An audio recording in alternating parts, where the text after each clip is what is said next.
We know exactly when they got it. Go ahead, Tom. Yeah, I think the lawyers are going to have to sort this out first to find out what's possible and what's not, because the law as it stood was a violation of the Constitution.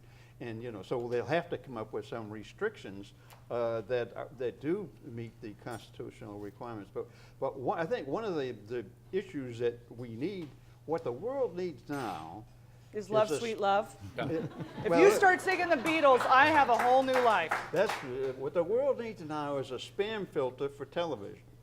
To pick up all of the commercials that you don't want to watch, throw them in a recycling bin, and just let you empty it every once in a while, just like you do on the email on your computer. It could be tough for the advertising industry. Could be. But since we're on TV, these people that run the same ad over and over and over and over, you could just I think some of our computer geeks here in Alaska could come up with a program to do this very easily. I don't want that one, so any time it comes up again, boom, it's out. But that way we never Isn't hear that a different. censorship? But that way we never hear any other point of view. One of the things that's out in TV wasteland is we tend to now listen to whatever channel says the stuff we like. And it used to be, when I was growing up as a kid, if the president spoke, every channel had the exact same speech on it. If there was, and you had no choice. There were 3 channels, and you always had the same thing. So everybody heard sort of a broader discussion of things. I think the more we get sort of, siloed, the less broad view we ever hear. What really concerns me, though, is the amount of garbage that we have to listen to. There's a lot, and yeah. watch, on television. The thing is, I'm a print guy, and with print, you can pick up what you read, what you want to read. Something over here, see something. Over here, you want to read something. Skip over the stuff you don't. But radio and television are linear, and it's they tell you things one after the other.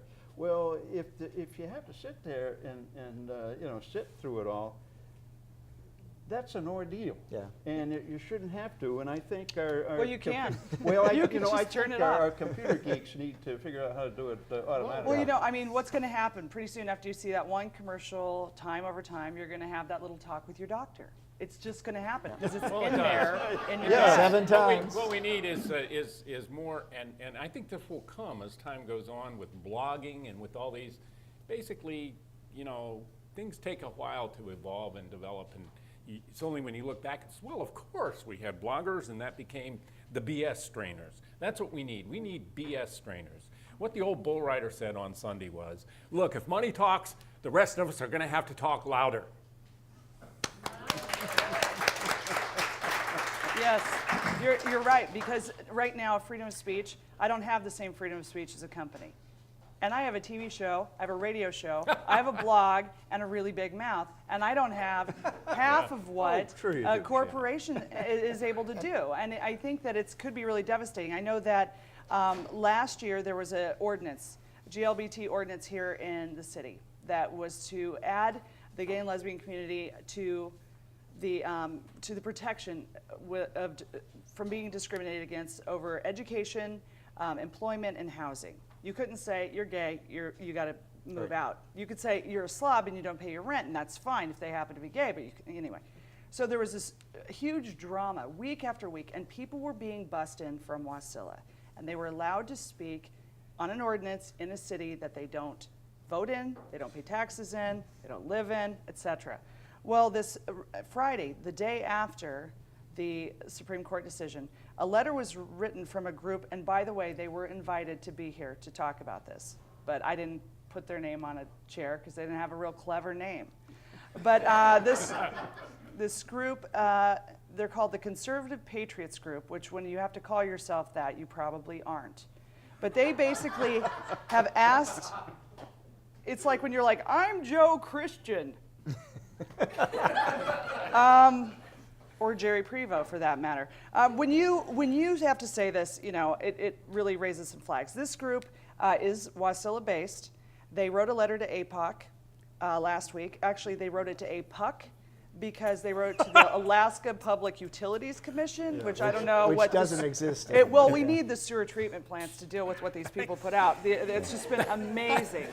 They've come in. They came in from Wasilla and flooded the Fish and Game Advisory Panel vote, even though they had one of their own the next week. I mean, they're really concerned about coming into Anchorage. So they wrote a letter and said, we want you to fix your APOC laws to reflect this new Supreme Court ruling, because we want to be able to affect the Assembly elections this April. And I'm like, what? How can they do that? I mean, but apparently that's part of now, because they're incorporated. They incorporated so that they could have freedom of speech. Otherwise, they wouldn't be able to do this. Whose district are they in anyway? Wasilla. Well, you said something a little bit earlier that let's get clear first, because you said as a company you didn't have the same right as corporations. No, as a person, As a person, I don't. okay. And remember that most... Because we don't put, listen, if I got on a plane and blew it up, which Yeah. I'm not, don't tap my phones, I could be put to death, Right. okay? A corporation is never put to death. Right. And They go so, out of yeah. business, it's different. They're not punished I- the same way. They I agree can't with all you. go to I agree jail. with you. And when Exxon has a huge spill, it's not called environmental terrorism. Most It's called, oops, I did it again. Most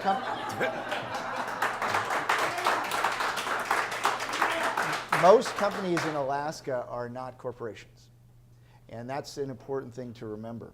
Really, it's usually the big ones that are corporations. Most of them are LLCs, and the reason they are, limited liability companies, and the reason they are is because they only have to pay taxes as a partner, and they avoid double taxation. And since we have no income tax here, state income tax, it really is almost no value to them to become a corporation.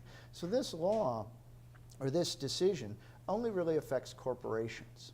And that's why I keep getting in this sort of wonky issue about corporate personhood, because it's only about corporations. They're the only legal entity that has this personhood in the eyes of the Well, court. my understanding is that NGOs also apply under this, as they're do incorporated. labor unions. If they're incorporated.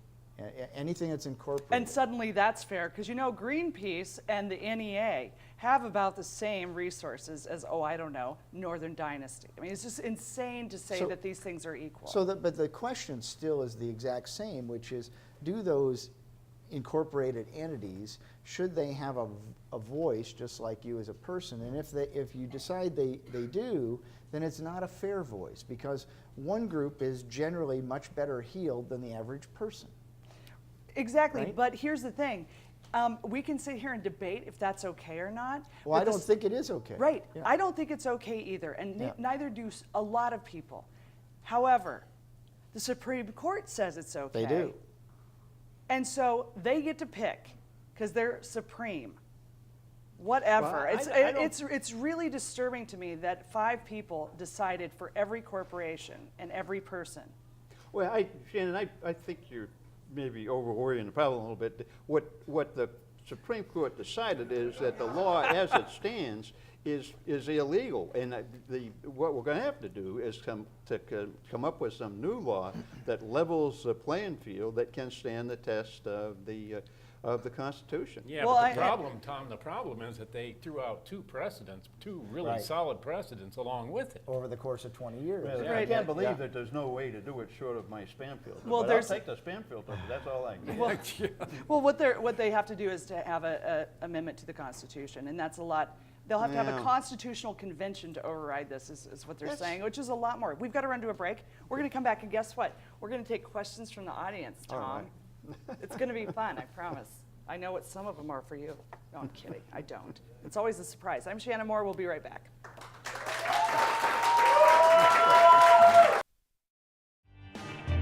For tickets to the More of North show, send an email request to moreofnorth@gmail.com.